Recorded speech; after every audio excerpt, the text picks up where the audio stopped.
Ken Trahan with Lenny Vangilder. The New Orleans Saints have advanced to the second round of the NFC playoffs by virtue of a hard-earned 45-28 victory over the Detroit Lions. The score was indicative of the game, high-scoring, great offensive play. Lenny, this was a real test for the Saints, and they came through with flying colors in the second half. Yeah, they really did. I mean, it was setting up to be the Saints' worst nightmare in reality. The turnovers, Detroit was very efficient, moving the ball in the first half, and even that end of the first half sequence where it looked like Marcus Colston had scored the tying touchdown, review overturned that the Saints could only get a field goal. Really, everything that could go wrong in the first half for the Saints just about did, and yet they put it behind them, scored touchdowns in their first 5 possessions of the second half.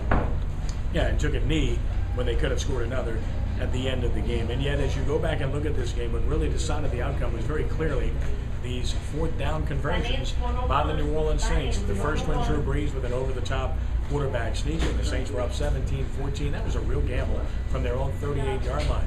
The second one came on the Darren Sproles pitch to the left on 4th and a couple from the Detroit 40-yard line when the Saints were up 3 again, 24-21. So, in essence, to me, that was what really the deciding factor. So those were certainly big, and certainly the officiating in this game. And I tell you, if you've not seen it, Peter King has a terrific story on Tony Correnti, the referee in the game Saturday night. Perhaps worked his final game in the NFL. The guy is battling cancer. He is back in chemo again today. Our prayers with him, but just the remarkable story of what he went through just to get to that game Saturday night. But that said, there were some calls in that game that went the Saints' way. You mentioned the Drew Brees call. There was some question apparently about, that's not a goal line situation. He, put the ball over and then pulled it back. Does that constitute forward progress?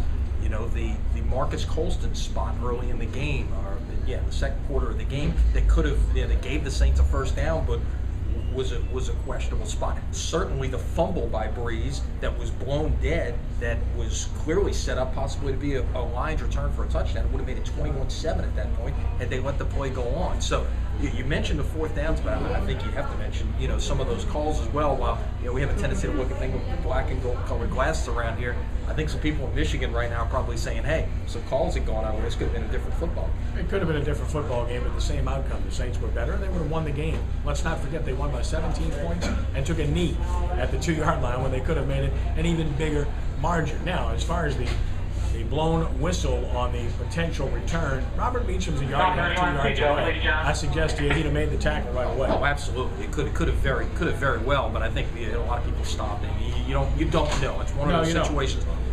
Those are the kind of things that for so many years we saw go against the Saints. Right. And I think there's something to be said about that. I honestly believe, and always have, that the better teams get the benefit of the calls. I really believe that, and I think we're seeing the shoe on the other foot now. The Saints move on. The 49ers this coming Saturday, and I've maintained all along that this could be a tougher game for the Saints than a game in Green Bay. I know that sounds strange, but based on the kind of matchup and the kind of team they're facing, it could be. Absolutely. And, the 49ers are a terrific defensive team, run the ball very well. They're the kind of team that can play keep away with their offense, keeping the ball out of the hands of Drew Brees. And if they're clicking, it's going to be very difficult. I found it very interesting. The Saints, a field goal favorite in this game. The public perception is two teams with identical records, and yet the Saints 6-7 points better on a neutral field as far as Vegas is concerned. Well, it just goes to show you the kind of respect that the Saints have generated.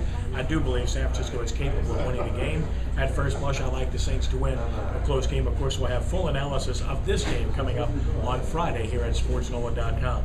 Don't forget SportsNOLA TV, Monday night, 5 p.m. special time, 5 p.m. on WHNO TV Channel 20, and then a special edition of SportsNOLA TV on Tuesday night at 5 p.m. on WHNO. First night about the Saints, a little bit about the BCS. Second night, all about LSU and Alabama, so you won't want to miss it. Lenny, as always, a pleasure. Thank you. As always, and great to be on location with this edition of our recap of the Saints here with our friends at Bergeron. At Bergeron Automotive, 3525 veterans in North Arnold. For Lenny Vangilder, I'm Ken Trahan. Thanks for joining us.